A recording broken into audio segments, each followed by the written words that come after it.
नमस्कार विद्यार्थी मित्रांनो, उद्या आपला 10वी बोर्डाचा मॅथ्स 2 चा पेपर आहे। काल आपण पहिल्या आणि दुसऱ्या धड्याची आयएमपी पाठवली आहे। त्यानंतर बऱ्याच मुलांची रिक्वेस्ट आली की सर सर्कल आधार थोडा अवघड असल्याने त्याची पण आयएमपी पाठवा। तर आपण आज मॅथ्स 2 च्या सर्कल या चॅप्टरची आयएमपी बघूया। विद्यार्थी मित्रांनो, आपला तिसरा धडा सर्कल याची आयएमपी आपण पेज नंबर 53 पासून स्टार्ट करत आहोत। पहिले हा थेरम ऍक्टिव्हिटी करायची आहे, हे सम करायचं आहे। त्यानंतर आपण 3.1 मध्ये जाणार आहोत। त्यातला पहिला क्वेश्चन, दुसरा क्वेश्चन, त्यानंतर बाळांनो नेक्स्ट पेजवर जाऊया। आपण 3.2 कडे वळूया। याच्यात पहिला, दुसरा आणि पाचवा करायचा आहे। त्यानंतर बेटांनो नेक्स्ट याच्यावर जाऊया, पेज नंबर 62 वर हे सॉल्व एक्झाम्पल करून ठेवा। 3.3 मधलं फर्स्ट एक्झाम्पल, त्यातलं सेकंड एक्झाम्पल। नेक्स्ट याच्यावर जाऊया, हा एक थेरम ऍक्टिव्हिटीसाठी येण्याची उद्या शक्यता आहे बाळांनो। त्यानंतर हा बऱ्याच वेळेस विचारला गेलेला मोस्ट आयएमपी क्वेश्चन आहे, ऍक्टिव्हिटीमध्ये सुद्धा विचारला जातो आणि सॉल्व करायला सुद्धा।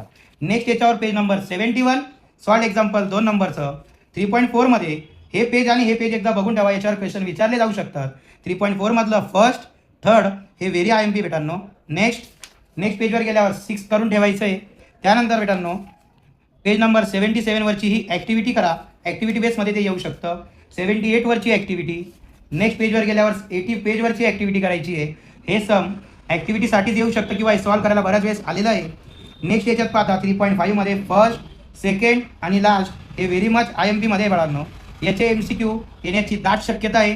त्यानंतर यातलं थर्ड सम हे एक, त्यानंतर नेक्स्ट पेजवर 14, 15 आणि 17, 20, 22, त्यानंतर बाळांनो 24 करून ठेवायचं आहे आणि या रिलेटेड एक सम येऊ शकतं, ते करून ठेवा।